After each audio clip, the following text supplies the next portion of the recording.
सरदार जी का चिकन पकोड़ा। भीमावरम नाम के गांव में देवरूप सिंह नाम के सरदार जी चिकन पकोड़ा बेचते हुए गुजारा कर रहा था, क्योंकि उसके पकोड़े बहुत स्वादिष्ट होते थे और सेहत के लिए भी अच्छे और दाम भी ठीक ठाक थे, इसीलिए बच्चों को भी बहुत पसंद था। इस तरह सब गांव वाले उसी के पास आकर चिकन पकोड़ा खरीद कर खाते थे। एक दिन पोल्ट्री फार्म का मालिक गणेश अपने दोस्त जिगर के साथ वहां पहुंचा।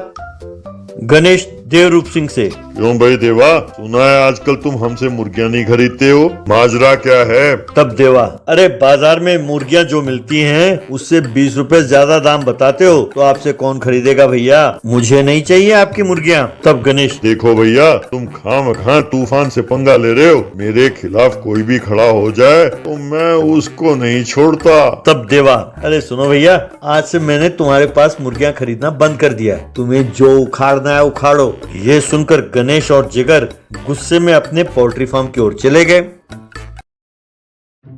वहां जिगर से गणेश, यार उसकी ये हिम्मत कि सबके सामने वो मेरी बेइज्जती करे, उसे सबक सिखाना होगा, उसे मेरे सामने आकर गिड़गिड़ाना होगा। तब जिगर, अरे भैया, उसे भी तो धंधा करना है, अगर उसका मुनाफा आप ले लोगे तो वो अपना गुजारा कैसे करेगा, जरा सोचो तो सही। तब गणेश, ये क्या तुम मेरे आदमी होकर उसकी तरफदारी कर रहे हो?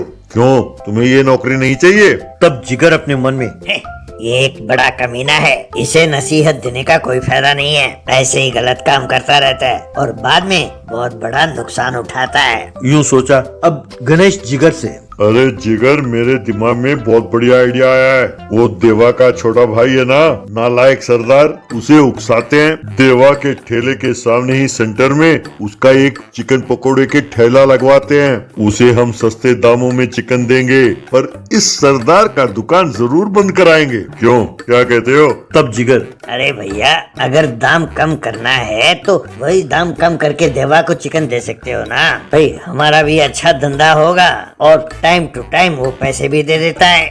गणेश, अरे जा चुप हो जा, यूं बोलेगा जैसे सब कुछ पता है इसे, हैं? पहले चलो हम उसके भाई के पास जाते हैं। यूं गणेश सरदार के पास गया, जो अपने दोस्तों के साथ एक जगह दारू पी रहा था। वहां गणेश ने सरदार जी को अपना पकोड़ा सेंटर खोलने के प्लान के बारे में सब कुछ बताया। ये सुनकर सरदार, अरे वाह, ये तो आइडिया बहुत बढ़िया भैया, आप तो भगवान के रूप में आए हो। मैं भी बहुत दिनों से इसी ताक में बैठा था कि कब मैं अपने भाई को शिकस्त करूं, पर क्योंकि गांव वालों को उसके बनाए हुए पकोड़ों का स्वाद बहुत अच्छा लगता था, मैं समझ नहीं पाया कि क्या करूं, और मेरा सारा परिवार उसकी प्रशंसा करते हैं और मुझे निकम्मा कहते हैं। तब गणेश, अरे इतना ना सोचो भैया, ये तो सिर्फ चिकन पकोड़े हैं ना, इसमें क्या होता है, बस चिकन के पीस, मसाले, नमक, मिर्ची, गरम मसाला, अंडे, कॉर्नफ्लोर, बस। सुनो, 1 महीने के लिए हम कम दाम में चिकन पकोड़े बनाकर बेचें तो लोगों को उसकी आदत पड़ जाएगी, बस तुम्हारा भाई दुकान बंद करके चला जाएगा। ऐसा करने के लिए तुम्हें किन चीजों की जरूरत है, जरा मुझे बताओ, मैं प्रबंध कर दूंगा। कहकर चला गया। अगले दिन देवा के दुकान के सामने ही सरदार ने भी चिकन पकोड़े की दुकान खोला।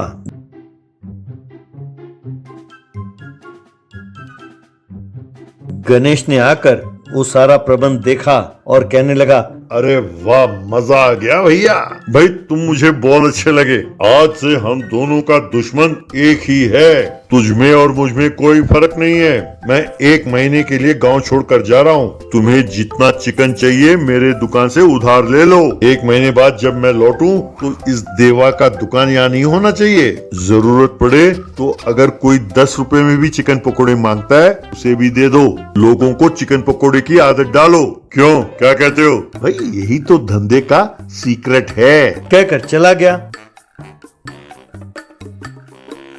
अब गणेश की बातों को सरदार ने ठीक से नहीं समझा और वो 1 प्लेट पकोड़े 10 रुपए में बेचने लगा।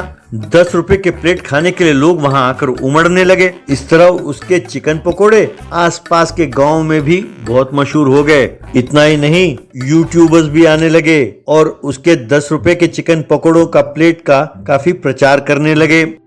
यूं 1 महीना बीत गया। ये सब देखकर सरदार के भाई देवा ने कुछ दिनों के लिए अपना दुकान बंद कर दिया।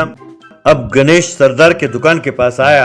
अरे सरदार, ये तूने क्या कर दिया? मैंने तो तुम्हारे भाई के दुकान को बंद कराने के लिए कहा था और तुमने मेरे पोल्ट्री फार्म से सारे मुर्गियां गायब करा दिए और किराने की दुकान पर मेरे नाम पर तूने 50,000 का उधार किया। तुम तुरंत उन मुर्गियों के और किराना सामान के पैसे भरो। तब सरदार, क्या पैसे भरूं? अरे तुम्ही ने 10 रुपए चिकन पकोड़े बेचने के लिए कहा था। अरे भैया, तुम्ही ने तो कहा था कि हम दोनों का दुश्मन एक है, तो वो सारे पैसे तुम ही भरो। तुमने जैसे कहा था मैंने वैसा ही अपने सगे भाई के खिलाफ जाकर पकोड़े की दुकान खोला और उसका दुकान बंद कराया। अपने पास जो थोड़ा बहुत माल बचा था आज खत्म हो गया।